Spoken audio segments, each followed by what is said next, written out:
This segment is brought to you by Barker Honda. It's better at Barker.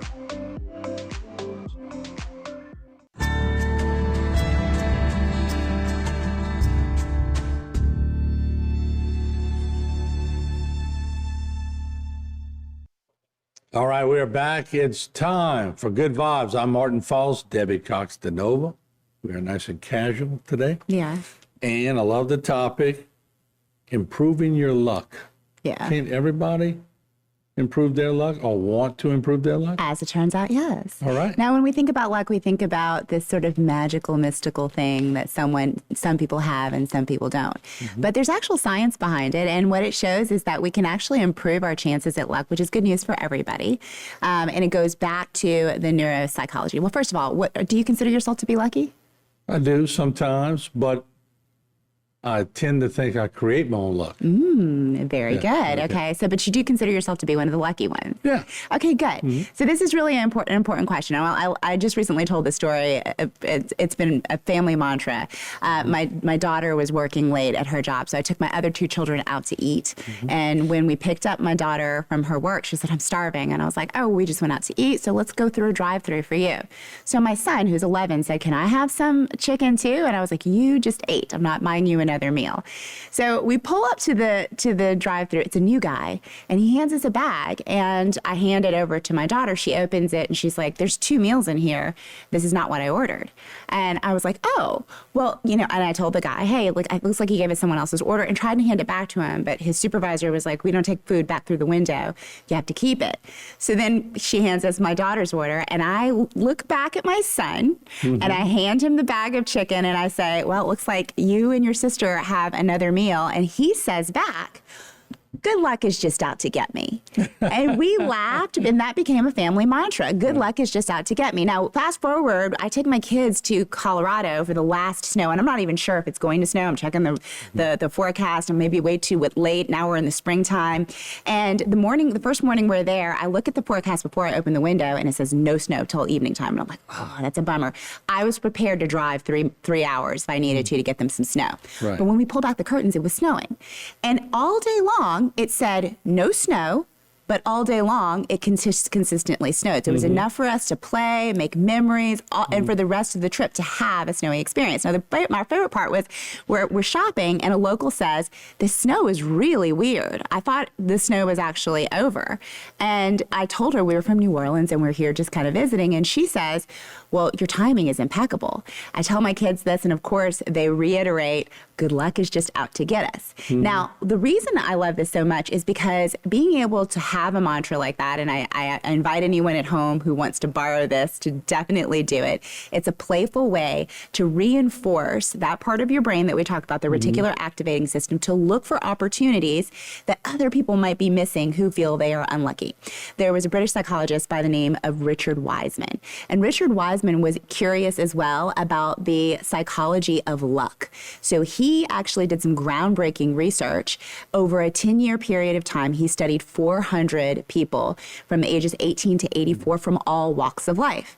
And he wanted to know, is luck something that we can actually elicit in our lives, or is this something that some people just have and some people don't?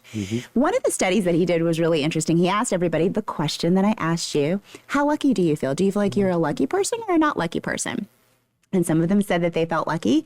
Others said they didn't.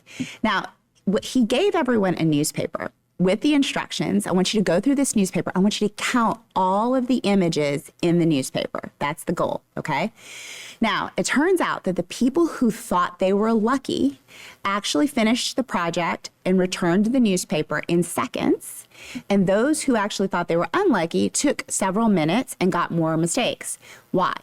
Because on page 2 of the newspaper, in big bold letters, it said, "Stop counting. There are 43 images in this newspaper." Okay? And so the people who considered themselves unlucky were actually so distracted by the myopic task of counting the images that they missed this big, bold message. And just for fun, in the middle of the newspaper, about halfway through, he said, "Stop counting. Tell your experimenter about this and you can win $250. Nearly all of the people who consider themselves unlucky missed that opportunity that was right in front of them, while those who who considered themselves lucky saw it. Now, what does that say? This shows that opportunities are out there for everyone, right? Lucky, unlucky, whatever you consider yourself to be. But your brain's programming matters as to whether or not, in your self-concept, when we always talk about that, what's your relationship to yourself? What's your reputation with yourself? Because you're never going to outlive that. So if you believe yourself to be the type of person who walks through life and has no luck or who is unlucky, your brain will literally filter out all of the opportunities that could actually be interpreted by yourself as lucky, so it can reinforce this limiting belief system. Now, Richard Wiseman thought he actually wrote a book called The Luck Factor, and he wanted to know if the findings from his research could be taught to people.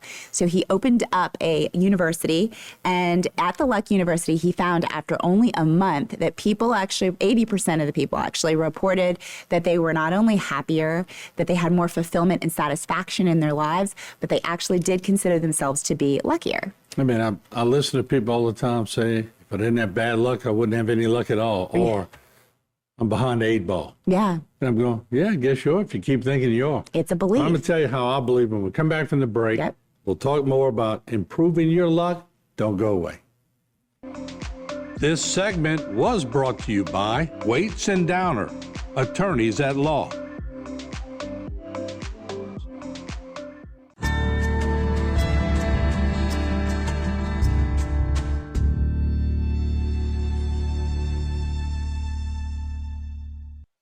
All right, we're back with Debbie Cox DeNova on Good Vibes, talking about your luck, improving your luck.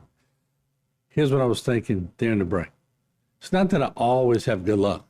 I have as much share bad luck as anyone out there. Yes. But I work on the multiples. You try 10 things and you succeed at 7, still a pretty good percentage. Yes. I don't sit on the 3 that I haven't done well with. Yeah. Just keep moving. Yeah, and I'm glad that you said that because it really does return back to mindset. In fact, what Dr. Wiseman found is that there are 4 main principles in those who are considered to be lucky, and they are all around mindset, right? So number 1 is that people who consider themselves lucky actually are making lucky decisions because they're creating and noticing chance opportunities. So just like we were talking about in the newspaper, the opportunities are there, but they're creating and noticing and capitalizing on them where other people aren't. That's a mindset thing. That's a programming of the reticular activating system, which, as a reminder, is the filter of the brain. So if you are focusing on a message, a belief system within yourself that you're an unlucky person, like, you just, I always get the raw end of the stick or whatever it is, well, your brain is not going to argue with you. It's simply going to set your belief system. You're focusing on it and a lot of energy is being used in that moment. Well, that energy plus that belief is going to create a paradigm through which you look, and you're actually creating your reality there. So number 1, create and notice opportunities in your world. And you can do this if it's really hard for you, if you're just like a super negative person. It's really important for us to be honest with ourselves about where we are. You can start to ask questions. But what if today was the day that I saw some opportunities, right? And you get your brain, your subconscious, to kind of start opening up that aperture again and looking for more of what it didn't see before, because it is there. Number 2, they listen to intuition to make lucky decisions. And we've talked about intuition before. It's a real thing. There are those neural networks in your heart, in your gut, and of course in your head brain as well, that are picking up on imperceivable things. Our olfactory system is picking up on these smells that come off of specific kinds of fear. We're noticing little micro expressions in people. And if you are someone who dismisses what you're picking up on and you're not listening to it, you're missing a lot of either opportunities or chances to protect yourself from people and situations that are actually not good for you. So be the type of person who starts to trust your intuition and actually respond to it, because lucky people are they take that feeling that I don't know why I know it, but I know it. They take that feeling very seriously. Okay. Number 3, they have positive expectations to create self-fulfilling prophecies. So they actually are optimists. They go out in the world and they just expect good things to happen. And this is to your point, is that, every single person is going to have their share of what we call good luck and bad luck, wins and failures, hits and misses. But really, really important, and this goes to number 4, people who are lucky are extremely resilient in their attitude. So, for example, in your example, if you actually go for something and you miss it, well, an unlucky person would say, see, Right. luck never finds it. It's never my turn, right? Whereas a lucky person who experiences the exact same thing will have a resilient attitude and go, all right, this is an opportunity for me to learn, so this doesn't happen again. Look at baseball, high school baseball. If you're batting 400, you're doing really well. Yeah. That means you've only got to hit 4 times at 10 at-bats. Yeah, there you go. Exactly. And you're doing really well. So you don't want to be focusing Forget on the other 6. Just keep hitting the ball. You don't want to be focusing on the 6. Exactly, Right. right? So if you understand that life is a mixed bag of things that you appreciate and honestly, sometimes you don't actually understand when something appears to be bad at first. There's an old parable, I can't remember the exact thing, but the Chinese parable that we've talked about before, where the man's son, breaks his leg and everybody says, oh, that's so unlucky. And he says, maybe not, right? And as it turns out, the son, when they go to collect men to go to war, his son is left out, and people say, oh, what a lucky thing. Maybe not. As the winds of change blow, right? As time goes on, we really don't know what bad thing that happened right now will actually be reframed as good in future settings. So people who are lucky actually know that, okay, that in every single failure, in every miss, there's an opportunity for me to learn, to course correct, and to do better in the future. And so they embrace with a yes, a surrendered yes, even when life shows up in a disappointing way. I use failures to motivate me to turn that failure into a positive. Yes, exactly. So it's alchemizing that bad into something good, right? Now, there are some other things. Those are the 4 main principles that Dr. Wiseman found. But there are some other things that actually, commonalities that people who are lucky have. Number 1 is they have a relaxed attitude toward life. They're not taking things so seriously. They're not so anxious. You think about the magazine, people counting the images. Buy a lottery ticket. Right. Right. You're just kind of like, you take life like, loosely, hold it loosely in your hand. 2 is they have a broader social network. They actually have a lot more people in there. And of course, if you have more rapport with more people, then your name kind of comes up in opportunities and you actually end up with more opportunities presented to you by people. So broader social network, they're more open-minded.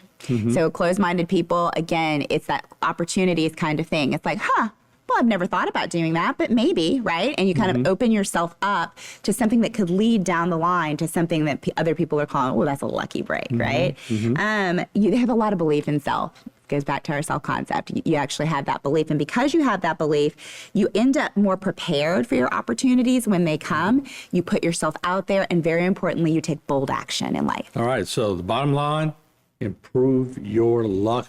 Think positive. We'll see you next week. This segment was brought to you by Cypress Stop, home of the happy customer.